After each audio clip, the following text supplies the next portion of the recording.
All right, so I'm glad to be with you, and we're going to talk about the nevers. And the reason this is so important is think about this. You've made all this effort to get the listing, to find the buyer, the right house, and then all of a sudden, now the brass tacks of actually getting to accept the offer, or if an offer is accepted, to move that forward.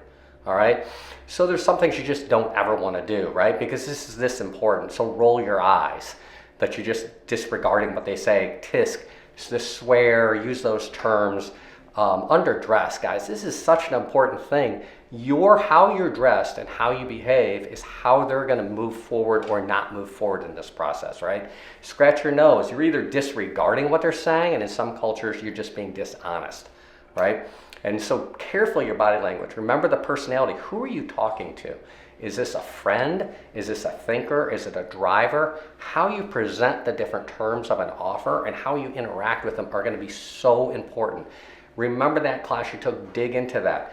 The first one was all body language, what you communicate with your face. Your face says it all, right? And your hands. It's so important that you remember that when you come in and sit down, right? Don't use sarcasm or gossip. Matter of fact, nothing in the whole process should be that, because this is when it really then comes out and it lessens your ability for them to believe what you say. Cynicism, it's not sophisticated. Just stay away from it. Looking at your phone constantly. We were talking about this. This is a different world. People think it's acceptable to be looking at their phone while they're talking to their client. What's the importance? You have to be totally focused on that person and the importance of moving this forward, right? That's the goal. Listen intently. Never use the B word. You're never too busy to be with them. They don't want to hear that. They're paying you a lot of money to help you move them to where they want to be next or finally find them a home. Just silly stuff like going one better, right? They tell their favorite story and then you jump on and tell yours on top. Interrupting people, if they're upset, let them talk it through, especially when they're upset. I think probably the biggest mistake agents make, or two, really kind of comes into this whole point here, where they make assumptions. You come in, you strut in, as Dennis said, you strut in, I've got this, they're going to take this offer, and then they don't. On the other hand, I've done it the other way. I had an offer, I thought there's no way these sellers are going to take it based on the whole conversation. I set it down in front of them, let them decide what they want to do, frame it with a very strong buyer that can close the terms of the buyer, but set it down in front of them, and they say, yeah, we're taking it. My wife and I spoke, and we said, if it was above this number, we're taking it.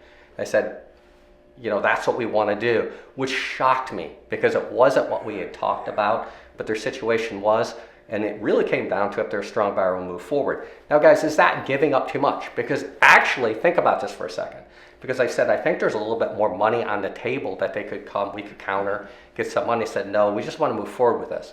So that's what they did. Now, this is the thing with good negotiators. So I know that. So when it went back to the buyer, the answer was, listen, they're going to take your offer as is, but we don't want you nickeling and diming them on inspections. They're being very upfront moving forward on this, but on the same hand, you're not going to nickel and dime them on inspections. Sometimes we want to take a little something though, because then that gives you a power that you just didn't give up everything and they think they can roll over. And we'll talk more about that when it gets deeper. But also framing it negative, how that would have been a mistake, but being dramatic, right? If you say, we have a big problem, I guarantee you, whether you had one or not, you do now, right? And drop the drama. If you have a situation, it's not the problem, it's a situation. What would you like to do? But I have a suggestion. We could do either A, B, or C. And then, you're the professional. Which one is it? Is B the one? I said, B has a lot of things that move forward, and explain why that might be the best choice. But ultimately, they get to the best choice. Take this serious, dig into this class, have some fun.